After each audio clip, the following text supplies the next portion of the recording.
حضرت نبی کریم نے فرمایا کثرت الصلاۃ علیہ، بہت ہی درود پڑھنا میرے پر، تم فی الہموم والغموم، ہر پریشانی ہر غم کو دور کرتا ہے، وتکثر الارزاق، اور رزق کو کھینچتا ہے۔ یعنی عبادت نہ بھی کرے، آقا کا نام ہی لیتا رہنا، رحمت آتی جاتی ہے۔ ایک صحابی کو بہت درود کا کہا، اس نے مان لیا کہ پڑھوں گا۔ آپ نے کہا تکفا ہمک و یغفر ذنبک، جو بھی تیرا پریشانی ہوگی خدا دور کرے، کسی قسم کی تکفا ہمک، جس چیز کا بھی تجھ کو غم ہوگا وہ ہٹے گا، یغفر ذنبک، اور اگر تیرے سے گناہ ہے اس کی سزا نہیں ہوگی، معافی ہی ملتی رہے گی۔ کیا چاہیے تم کو؟ اگر آپ کی زبان پہ چل جائے، میں چھوٹا درود بتاتا ہوں، ہم اپنے مشائخ کی بڑا درود، اس کاروبار والے مثلا جو کوئی تعلیم والے نہیں پڑھ سکتے، ان کو بہت سے یہ معاملے ہوتے ہیں، ان کو بڑے درود کو توجہ چاہیے، صلی اللہ علیہ وسلم ایک دم چلتا ہے۔ اور اس کا ہم نے مشائخ سے اندازہ لگا، یہ بھی آقا نے اجازت دی ہے، جو چیز آقا اجازت دیتے ہیں اس کو ناقص درود نہیں سمجھنا چاہیے۔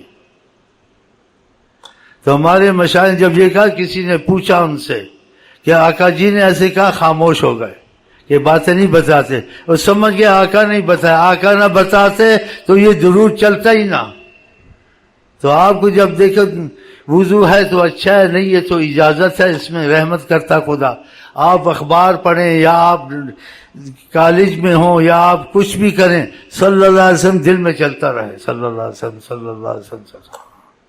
اس کو مکمل درود سمجھے، آقا جی کی زبان سے کوئی کلمات جو نکل جائیں اس کو ناقص یا اس میں نقص نہ دیکھیں، کہ ہر آدمی کو اتنی صلاحیت نہیں ہوتی ہے، اس بات کو نہیں سمجھ سکتا، نہیں جی آل ہی آیا ہے، اس میں اصحاب نہیں ہے، اصحاب ہی نہیں ہے، آل ہی نہیں ہے، یہ فقط صلی اللہ علیہ وسلم۔ علماء ایسے کہتے ہیں، آپ کا ٹھیک ہے نہیں ہے، اگر یہ آقا جی کی طرف سے تو اس میں سب کچھ ہے،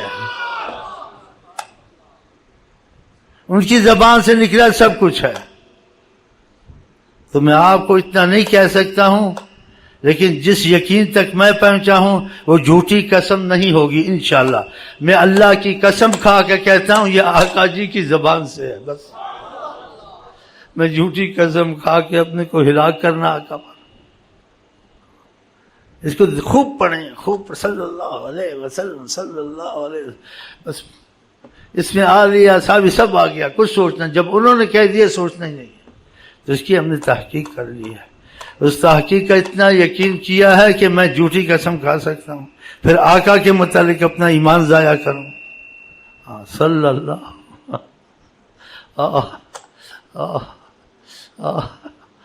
ان کے نام سے خدا ایک دم راضی ہو جاتا ہے۔ آپ نے درود پڑھا، توبہ بھی نہیں کی، راضی ہو گیا۔ آپ نے کوئی تھوڑے کہ توبہ ہے، آپ نے صلی اللہ علیہ وسلم، قرآن کے لیے رحمت، بغیر توبہ کے لیے رحمت، کیا تم کو چاہیے؟ سبحان اللہ، اللہ اتنا، جہاں ان کا نام آ جائے، جہاں آقا کا نام آ جائے، رحمت لٹائے رحمان عالم، سبحان اللہ۔ تو پڑھتے رہا کریں، سکھائیں، وسوسوں میں نہ پڑیں۔ طریقت کی بعض چیزیں راز ہوتی ہیں، جب آپ کو فائدہ نظر آتا ہے تو آپ کو دلیل کی ضرورت نہیں ہے انشاءاللہ۔ یہ صلی اللہ علیہ وسلم بہت پڑھا کریں، اور اگر وقت نکلے آپ کوئی کام نہیں ہے تو اس وقت افضل ہے درود ابراہیمیہ پڑھیں، نماز والا درود تا درود لکھی، باقی درودوں کو چھوڑ دیں۔ ہاں وہ کبھی برکت کے لیے پڑھ لیا، زیادہ وہی درود اچھا ہے جو نبی کی زبان سے نکلا ہے، ان کی زبان پاک سے نکلا ہے۔ مشکلیں جو لیا نام ان کا ٹلی، مشکلیں جو لیا نام ان کا ٹلی، مشکلیں جو لیا نام ان کا، یہ نام محمد میں تاثیر دیکھی ہے، نام محمد۔ دیکھو مدینہ شریف میں کوئی جیل میں پھنس گئے، ایک آدمی تھا، اس کو نبی سے کچھ لگاؤ تھا، محبت کا، اس نے سارے جیلیوں کو بولا بھائی ہم دروشی پڑھو، کچھ اللہ آسان کرے، ہم کو جیل میں ڈال دیا، اب یہ پاکستان ہندوستان کہیں بھیجیں گے ہم کو، نہ ہمارے پاس پاسپورٹ نہ اقامہ، پتہ نہیں کہاں دھکے کھائیں گے۔ وہ جیلی اچھے تھے، پاکستانیوں کو اکثر محبت ہے آقا کی، اور سارے وضو کر کے بیٹھ گئے، ساری رات دروشی پڑھتے رہے۔ صبح کو اتفاق ہوا شہر کا کوئی بڑا آ گیا چکر لگانے، اس نے دیکھا کہ یہ کون ہے؟ انہوں نے کہا یہ سفر کرانا، یہ بغیر ٹکٹ کے گھسے ہوئے، بغیر پاسپورٹ، بغیر یہ منحوس۔ اس نے کہا غریب لوگ ہیں، ان کو چھوڑ دو، ان سے کیا لینا، سب کو چھڑا کے چلا گیا۔ یہ تو ادھر ہوا جو مدینہ، ایک ہمارے ساتھ کراچی میں ہوا، اس چور کو پکڑا، آغا خانی کی چوری کر رہا تھا، بڑا مار رہے تھے۔ میں نے کہا میں ہی رحم کروں اس پر؟ میں چلا گیا اوپر سے اتر کر مکان سے، اس کے نیچے گلی میں اس کو پٹھان مار رہا تھا، اور تم کو آغا خانی کی چوری کی آغا خانی کے حوالے کریں۔ میں نے کہا تو درود شریف نہ چھوڑ اور اندر بھی پڑھتے رہنا، ایسا کام نہیں کرنا چاہیے۔ اب تو درود شریف نہ چھوڑ، اللہ تجھے بچا دے گا، اور یقین کر۔ پھر اس نے مجھے جو مدینے کا واقعہ تھا سنایا، اس کا ایمان مدینہ، وہ صلی اللہ علیہ وسلم دبا دب پڑھتا رہا۔ تو وہ پٹھان اور غصے میں آ گیا، بولتا ہے اب درود شریف پڑھتا ہے، چوری بھی کرتا ہے، درود شریف بھی پڑھتا ہے، دونوں کام کرتا ہے۔ پھر آغا خان نے اس کے حوالے کیا، آغا خان نے بولتا ہے بیچارے کو چھوڑ دو، کیا اس کو کریں گے، مار کے کوڑے، چھوٹ گیا جی۔ یہ میرے ساتھ ہے۔ تو درود شریف آپ کو ہر مصیبت سے چھڑا دے گا، اور اگر بہت پڑھا تو آقا جی نے رحمت نظر کی تو آپ صحابی بھی بن جائیں گے، اولیاء اللہ بھی بن جائیں گے، اور آپ کی تربیت وہ خود کریں گے۔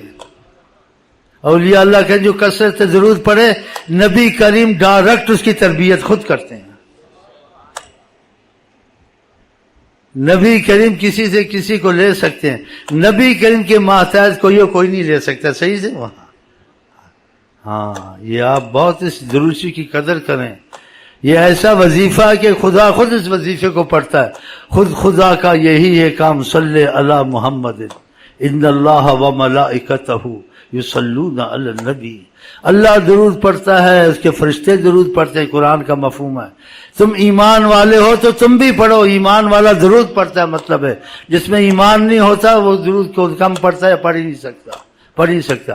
تو ایمان کا لفظ خدا نے کہا، ان اللہ و ملائکتہ، اللہ تعالیٰ، و ملائکتہ، اس کے فرشتے، یصلون علی النبی، وہ درود پڑھتے ہیں حضرت محمد سفر، یا ایھا الذین آمنوا، ایمان والوں کو کہا ہے کہ ایمان والے درود پڑھتے ہیں، وہ نہیں چھوڑتے۔ یا ایھا الذین آمنوا، اے ایمان والے تم بھی درود پڑھو جیسے اللہ نے پڑھا ہے۔